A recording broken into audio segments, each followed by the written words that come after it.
오늘 우리에게 주신 하나님 말씀 예레미야 31장입니다. 예레미야 31장 31절에서 40절까지 말씀입니다.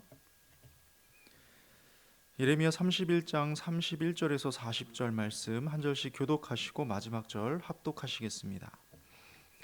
여호와의 말씀이니라. 보라, 날이 이르리니 내가 이스라엘 집과 유다 집에 새 언약을 맺으리라.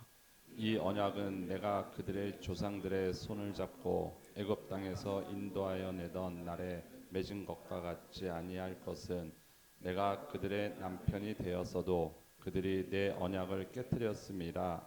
여호와의 말씀이니라. 그러나 그날 후에 내가 이스라엘 집과 맺은 언약은 이러하니 곧 내가 나의 법을 그들의 속에 두며 그들의 마음에 기록하여 나는 그들의 하나님이 되고 그들은 내 백성이 될 것이라. 여호와의 말씀이니라. 그들이 다시는 각기 이웃과 형제를 가르쳐 이르기를 너는 여호와를 알라 하지 아니하느니 이는 작은 자로부터 큰 자까지 다 나를 알기 때문이라. 내가 그들의 악행을 사하고 다시는 그 죄를 기억하지 아니하리라. 여호와의 말씀이니라. 여호와께서 이와 같이 말씀하셨느니라. 그는 해를 낮의 빛으로 주셨고 달과 별들을 밤의 빛으로 정하였고 바다를 뒤흔들어 그 파도로 소리치게 하나니 그의 이름은 만군의 여호와니라. 이 법도가 내 앞에서 패할진대 이스라엘 자손도 내 앞에서 끊어져 영원히 나라가 되지 못하리라. 여호와의 말씀이니라. 여호와께서 이와 같이 말씀하시니라. 위에 있는 하늘을 측량할 수 있으며 밑에 있는 땅의 기초를 탐지할 수 있다면 내가 이스라엘 자손이 행한 모든 일로 말미암아 그들을 다 버리리라. 여호와의 말씀이니라. 보라, 날이 이르리니 이 성은 하나넬 망대로부터 무퉁이 문에 이르기까지 여호와를 위하여 건축될 것이라. 여호와의 말씀이니라. 측량줄이 곧게 가렙 언덕 밑에 이르고 고아로 돌아 시체와 제 제 모든 모든 골짜기와 골짜기와 기드론 시내에 이르는 모든 고지 곧 동쪽 마문의 목퉁이에 이르기까지 여호와의 거룩한 곳이니라. 영원히 다시는 뽑거나 전복하지 못할 것이니라. 아멘. 여러분은 낡은 것과 새 것이 있다고 할 때 무엇을 선택하시겠습니까? 저는 핸드폰을 교체할 때 신형을 구입해 본 기억이 없습니다. 왜냐하면 저의 폰 활용도를 생각할 때 굳이 비싼 모델을 구입할 필요성을 못 느끼기 때문입니다. 그래서 기능적인 면에서도 부족함이 없고 가격은 저렴한 구형 모델을 선호하는 편이죠. 그런데 언젠가 재미있는 이야기를 들었던 적이 있습니다. 바꾼 제 폰을 보고선 새 폰이라고 말하지 않는 겁니다. 분명히 새 제품인데도 옛날 것, 낡은 것이라는 소리를 듣게 되는 것이죠. 여러분은 어떻게 생각하십니까? 낡은 것과 새 것의 차이는 무엇일까요? 단순히 시간의 차이인 걸까요? 아니면 더 깊은 의미가 있을까요? 한 젊은 신혼부부가 결혼 후에 첫 집을 장만합니다. 그런데 특이한 점은요, 지방에 있는 아주 오래된 가옥을 구입했다는 겁니다. 그리고는 손수 낡은 내부와 외부를 보수하기 시작합니다. 망가진 곳을 수리하고 교체할 것은 교체도 하고 벗겨진 곳에 다시 칠을 하면서 자신들의 특별한 보금자리로 만들어가는 것이죠. 뿐만 아니라 이 부부는 집 대부분의 물건을 중고 가구들로 꾸밉니다. 자신들의 취향에 맞고 합리적인 가격의 것들로 꼼꼼하게 살펴서 정말 예술가가 사는 집처럼 멋진 공간을 완성해 갔습니다. 분명히 집은 낡은 건물이었고 그 내부도 중고 물품들로 채워 놓았지만 부부에게 이 집은 새 집이었습니다. 왜일까요? 이 공간에 새로운 관계, 새로운 약속, 새로운 시작이 담겨 있었기 때문입니다. 이처럼 새 것이라는 개념은요, 단순히 시간적 차이가 아니라 본질과 관련이 있습니다. 오늘 우리가 함께 살핀 본문 또한 바로 이 새로움에 대한 말씀이죠. 특별히 32절과 33절을 주목해 보겠습니다. 이 언약은 내가 그들의 조상들의 손을 잡고 애굽 땅에서 인도하여 내던 날에 맺은 언약과 같지 아니할 것이라. 내가 그들의 남편이 되었어도 그들이 내 언약을 깨뜨렸음이라. 여호와의 말씀이니라. 그러나 그날 후에 내가 이스라엘 집과 맺을 언약은 이러하니 곧 내가 나의 법을 그들의 속에 두며 그들의 마음에 기록하여 나는 그들의 하나님이 되고 그들은 내 백성이 될 것이라. 여호와의 말씀이니라. 이 말씀에서 우리는 세 가지 새로움을 발견할 수가 있습니다. 새 언약, 새 마음, 그리고 새 관계입니다. 그렇다면 하나님께서는 왜 새 언약이 필요하다고 하셨을까요? 새 언약의 핵심은 무엇이고 이것이 우리의 삶에 어떤 의미를 가져다 주는지 함께 살펴보면 좋겠습니다. 먼저 우리는 왜 새 언약이 필요한가를 생각해 봐야 합니다. 32절에서 하나님께서는 내가 그들의 남편이 되었어도 그들이 내 언약을 깨뜨렸음이라고 말씀하십니다. 자, 옛 언약, 즉 백성들이 시내산에서 맺은 모세의 언약은 완벽했습니다. 이것은 하나님의 지혜와 사랑이 담긴 언약이었고요. 백성들을 위한 사랑의 약속이었죠. 그런데 문제는 이 언약을 맺은 백성들의 마음과 태도였습니다. 성경을 읽다 보면 이스라엘 백성들이 얼마나 자주 언약을 깨뜨렸는지 알 수가 있습니다. 대표적인 것 몇 가지만 살펴보더라도 모세가 시내산에서 십계명의 돌판을 받고 있는 동안 백성들은 금송아지를 만들어서 광란에 숭배를 하고 있었죠. 뿐만 아니라 여호수아 시대 이후 사사기를 보면 백성들은 각기 자기 소견에 옳은 대로 행하였더라는 말씀이 반복됩니다. 이후 왕들의 역사에서도요, 대부분의 왕들이 하나님의 길을 떠나 우상을 섬겼던 일을 우리는 잘 알고 있습니다. 왜 이런 일이 반복되었을까요?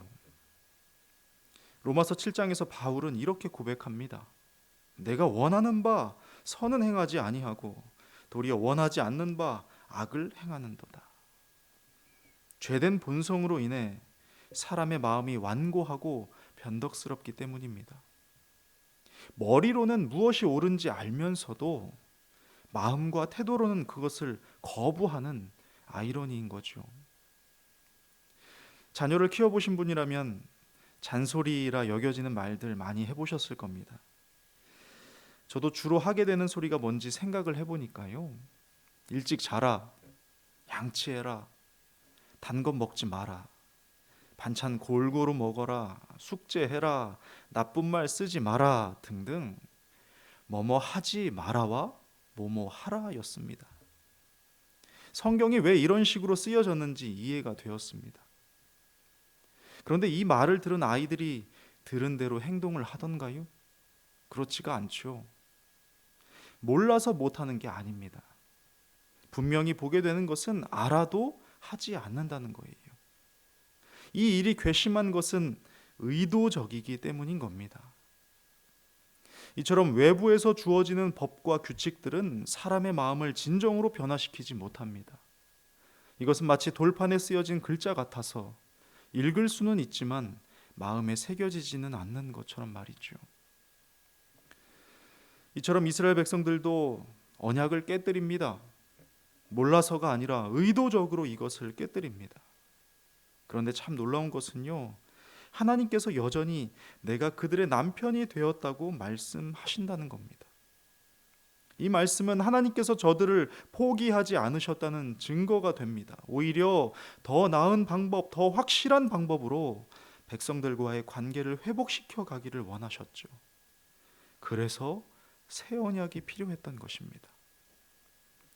그렇다면 새 언약의 핵심은 무엇일까요? 본문 33절입니다. 내가 나의 법을 그들의 속에 두며 그들의 마음에 기록하여. 이것이 바로 새 언약의 본질입니다. 옛 언약이 돌판에 기록되었다면 새 언약은 마음에 기록됩니다.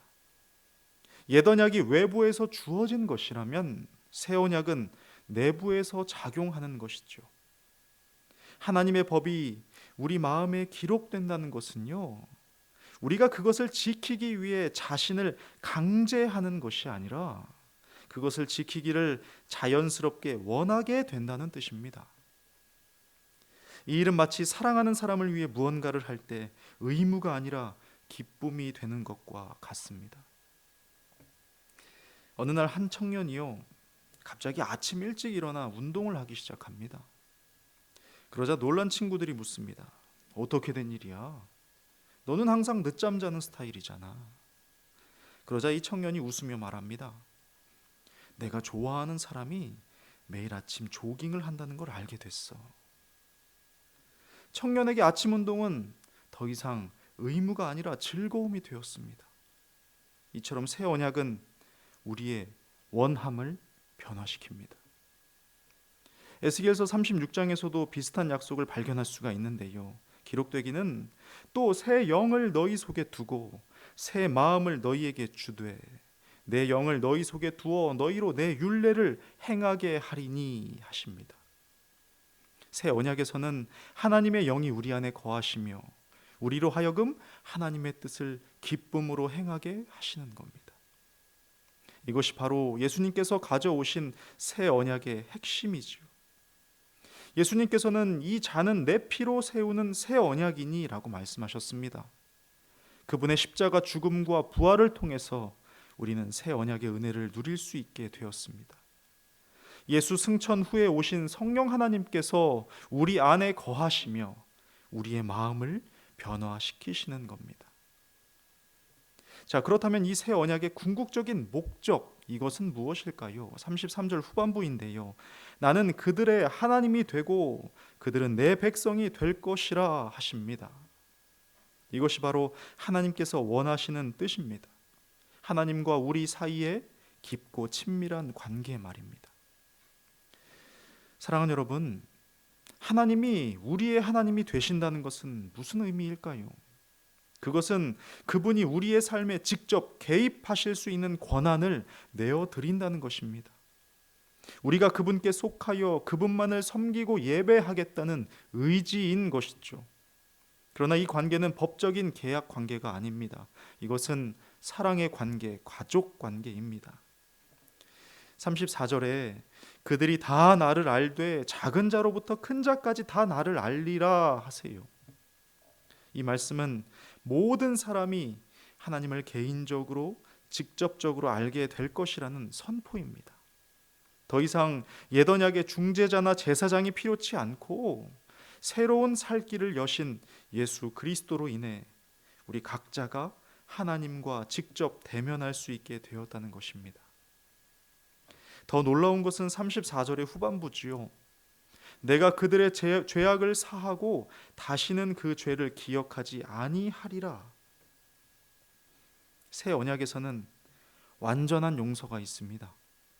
다시 짐승을 잡거나 계속해서 피를 볼 필요가 없습니다. 하나님께서는 대속하신 예수 그리스도로 인해 우리의 죄를 용서하실 뿐만 아니라 그것을 완전히 잊어버리겠다 말씀합니다. 이 얼마나 놀라운 은혜입니까?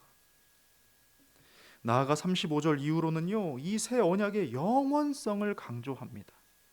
해와 달, 바다의 물결처럼 하나님의 약속은 변하지 않는다고, 도시가 재건되고 성소가 다시 세워지는 약속을 보여주십니다. 이것은 하나님께서 우리의 모든 영역을 회복시키겠다는 선언인 것이죠. 그렇습니다. 오늘 우리는 본문을 통해 하나님의 놀라운 새 언약을 살펴보았습니다.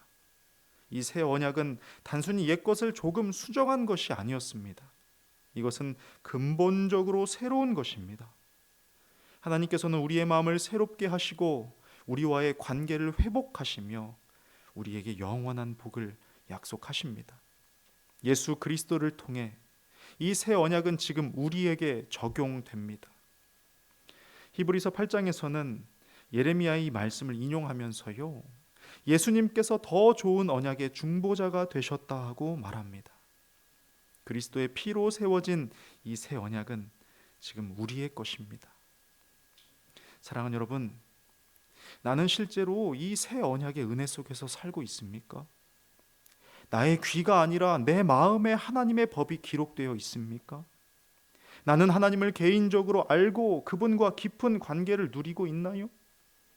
나는 그분의 용서와 붙드심 안에서 참으로 자유합니까? 잊지 마십시오. 나는 그들의 하나님이 되고 그들은 내 백성이 될 것이라. 이 말씀은 분명한 약속이자 초대입니다.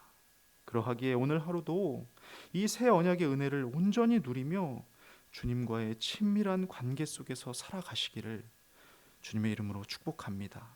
아멘. 기도하겠습니다. 하나님 아버지, 오늘도 귀한 주님의 음성을 듣습니다.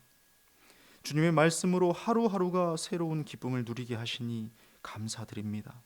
이 시간 새 언약을 통해 성령으로 우리 마음에 새겨주신 은혜를 찬양하오니 우리 모두가 이 성령의 내주하심을 넘어 성령의 충만함으로 나아갈 수 있도록 인도해 주옵소서.